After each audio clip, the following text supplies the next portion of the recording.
Hello, and welcome to this episode of Carbonite U. Now, we've already covered switcher modes and we've gone through the reference section.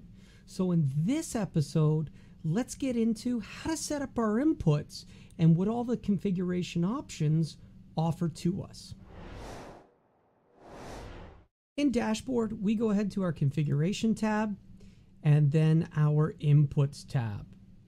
Now you'll notice there are three sub-tabs within the Inputs menu. There is the Physical Input section, the Internal section, and the Substitution table. First up, let's talk about the physical inputs. So your physical inputs are hard-coded to SDI input 1 through 24. Now we're in an HD mode, and what you will see when you go into UHD mode is the physical numbers will still match the label of the IO which is supported. And that's 1, 2, 3, though if you choose 3, 4, 5, and 6 can be grouped together as a single quad link input in either quad square division or 2SI. So input 7 can be paired up with 8, 9, and 10 to generate another quad square division or 2SI input. In UHD, if you run these as single link inputs, then you'll just use the first input and none of the other inputs actually show up in the list. So in UHD, I'll see 1, 2, 3, 7, and then it jumps to 11 through 24. As in UHD, we're able to have 18 inputs. And again, with the format conversion that we have, we can take single link of non-UHD sources. I've set my system up so that it has everything on the first three, and then I jump over. That way I can flip in and out of UHD mode on this system. But normally you would populate them. In the text field, here we can come in and we can name our text. This is the name that is going to show up throughout the system as the source name, as well as on the panel mnemonics. And that's where the next column comes into play.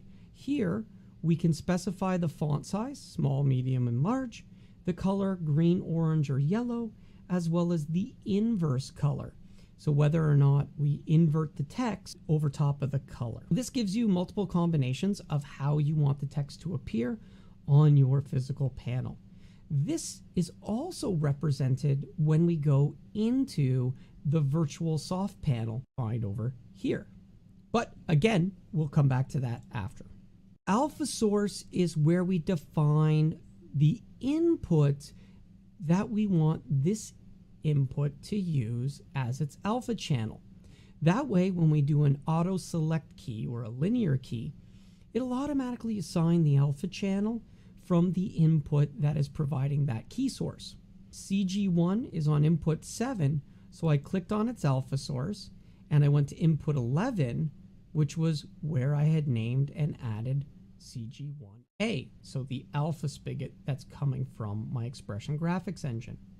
Next up, you can tell it how you want the default mode to behave. I want to perform shaped keying, so to have additive keying where we add, fill, and duplicate it or double add it on top. That's how you get that high quality glass look. However, it requires that the same areas that you want to be transparent need to also be that black color in the fill as well. If it's not, then you'll have to run as unshaped. Next up, we have the ability to predefine a mask source for the chroma key. In Carbonite Ultra, we've brought in our Ultra Chrome Gen 2 chroma key. Now, this is what the Ultra Chrome HR is based off of, and it's not exactly the Ultra Chrome HR. It doesn't have the 044 input, but it does have all of the same characteristics and controls that we have in the Ultra Chrome HR. In addition, when we added frame sync delay to inputs, this also enabled us to perform all of the functions up until the point of the 044 keyer. But this does also now include a dedicated mask source that you can assign. That way you can kind of use it like an additional alpha channel. Now that we understand the mask source, when we look at this, now we can see that with our pivot, if this graphics engine was supplying me with an alpha that also had the mask in that alpha channel, I'm going to want to add that as my mask source. That way, when I perform the chroma key, it's automatically going to pick up those extra alpha channels that are coming out for the foreground objects, and I can mask the chroma key accordingly. So it's a really nice way to also mask off extended sets where that mask is going to be coming out as a dedicated source. So now I don't have to go into the mask and select it manually. It's already going to auto assign for me. So again, fantastic feature, and especially helpful if I have multiple engines with multiple tracking. When each camera has its own separate tracking engine, I'm going to want to easily define those different mask sources to the appropriate camera for the appropriate engine. And then that way, in my mini MEs, I could be chroma keying this without an issue. Next up is the GPO. Now, first, you have to make sure that you have configured a GPO. By default, on the GPIO tab, they're all by default a GPI, meaning they're looking to receive instead of provide a voltage or a short to ground. So here we'll just quickly turn one into a GPO. We'll make sure that it's an edge trigger, and we want it to go from low to high. So this will go from low voltage to 5 volts, and we can specify the duration of how many frames it stays high for before it falls off. Depending on the device, some devices want a longer hold onset time. That way, they're sure that it wasn't noise. Now that we have at least one of these assigned, when we come back and we click on that GPO tab, you will now see that GPO 8 is available to be attached. When we provide this, we are also given the option to add a pre-delay. So this is a pre-roll, just like when I attach a video server device. What this will do for me is when the roll clip button is enabled, this will allow us to fire the GPO, wait the number of frames we've defined for this source before transitioning it on there. That way, if it was rolling something like a video server or a clip player that we can't send an amp command to, we can give it a GPI trigger and now wait, in this case, say 5 frames. That way we know it started rolling, and when we see the video on air, we will have a nice, clean first frame. When we have our format converters and frame syncs assigned, or in this case with +IO, all of them available to me, you simply click on this column. I can now select whether I want it as just straight SDI, so no frame sync, turning on the frame sync, which again will auto detect the format coming in. And if it needs to be converted, it will enable dynamically the format converter. If it detects this as a SD source, it is also going to make available to me the options for how I want to perform a 4:3 to 16:9. So do I want to pillar box it? Do I want to zoom it? Or do I want to stretch it? Ultra is able to accept a TSL UMD ID and addressing into the system. When you look at the status page, you see that we define for you that the TSL UMD server port is on 5727. Now, an external system can send us tally data, but more importantly, UMD names. So this is very helpful when we're integrated with, say, an Ultrix router or a third-party control system. That system can send the names. Now, we want to make sure that we pair it up accordingly with the assignment that that system has done. So for this, let's consider that we are connected to an Ultrix router, but the first output connected to the first input is actually input 11, or it's using ID 11. What we've done here is we've told input 1 to track output 11 of the router. Because it's sending us all of the IDs of the TSL IDs, we want each input to know which one it's supposed to track. You can set multiple rules. So this can be set up for tally only. This was added previously when we allowed the switchers to be controlled by another switcher for doing tally data. Because if I want to put a source in the multi-viewer, but track the tally information from another source, i.e. my replay machine is giving me an overlay on a character out, I'm going to take actual input to air, but what's in the multi-viewer is going to be the character output. So in this case, that input, I would want to set it to tally only. And now it's actually tracking a different input. When we want the names to follow, then of course we have it in on mode. So now I've got names and tally.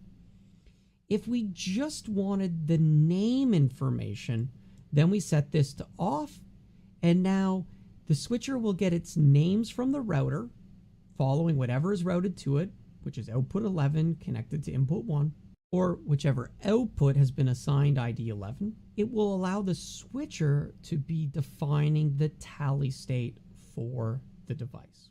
One of our new features that we added in version 4 was a feature called Live Assist Follow. This allows me to define 4 custom pages, and if real quick recall, it's under the system page, Live Assist. So here I can link any custom panels as well as I can link any device. So if I have a TRIA server, I can grab it. If I have a pivot camera, I can grab it very easily. You just pick it, go into the drop down, find the device. Then on the inputs, to make sure that the panel follows properly to that page or that device within your menu system, you have to make sure to tell it. So here you can see that CG1, I've come in and I told it to follow to the expression device.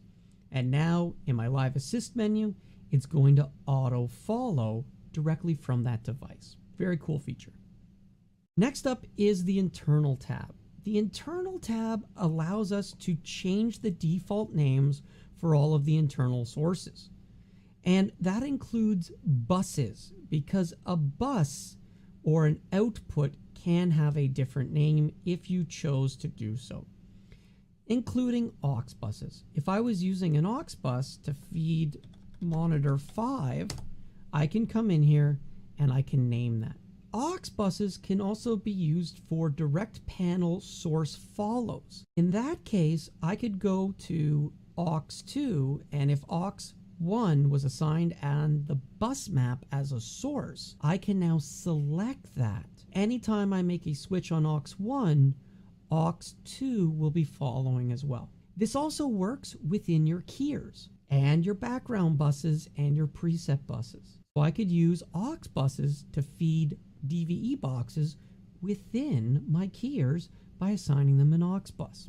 You'll notice that the chroma keys also can have their names changed. Again, there's 4 channels of chroma key with alpha channels, and these things are hard-coded or hard assigned. There's also panel follow, which you can enable as well, which is a nice feature if there was an internal source that you wanted to force tracking of a custom panel. You'll also notice that the media manager is hard-coded to the media stores, so it's also going to auto-follow. These internal sources can have GPOs linked to them as well. Moving on to our final tab, in this menu, we've got the substitution table. Now, the substitution table is used with our canvases, which used to be called multi-screen. This leverages the ability that when I'm performing canvases, I can have sources have substitutions. Why is this important? I may have a 3-wide projector system, and when I take camera 1, I want it to scale that across the screen. But I have a video server with 3 outputs that gives me a pixel accurate feed, or maybe I use 3 media stores to create a pixel accurate background. In that case, I would want to make sure that it tiled. That way, whenever I select, let's say media 1 is selected for mini ME1, right? Sorry, Mini ME2, you don't have to do the first one. The substitution for this is going to be Media 2. And then we want to add another one, and that's going to be the same source, but for ME3, we want to go ahead and we want to substitute Media 3. And so now with that, we've started to create our substitution table, and it becomes very, very easy to assign sources that need different input. Now currently, not everything is in Dashboard. And due to that, we're still going to have to go into the on-panel menu to perform a few more of the actions that aren't yet supported. So let's go ahead, jump into the virtual panel, since the menu structure works the same. Now that we're into the virtual panel, which in the menu navigation can be found in the soft panel that I'm using, the menu structure works the same, only we've got a few extra buttons. Instead of having to hold down the menu button to tap next for a back, you get both buttons. Hit menu, grab the upper config mnemonic button. Now we can jump into select input. On the physical panel, this is a knob that scrolls clockwise and counterclockwise, and if you push on it, it has a button. So we're simulating up scroll, down scroll, and the push button with 3 buttons in the virtual panel. The first thing you'll see is the name. So just like the name column, you can actually come in here and use the knobs to change the name and set up the mnemonic for the device. And of course, you see the representation of the mnemonics in your virtual panel as well. Alpha source can also be assigned here. And the first knob allows you to scroll through the physical and internal inputs. So this is scrolling the input list. This would then allow me to set what I want my alpha to be, and then if it's shaped or unshaped. If we press the next key, the input stays the same, so you can still scroll up and down, but I can no longer click on it to drop into the mnemonic naming area. Now I can select the device that I want to associate with this. So if I come down and I look at CG, if I want to associate a Rostock device with this, I would click on next, and then I would use this button to scroll up until I found that device. And then I would click on the select button. Now we're going to cover devices in a separate tutorial.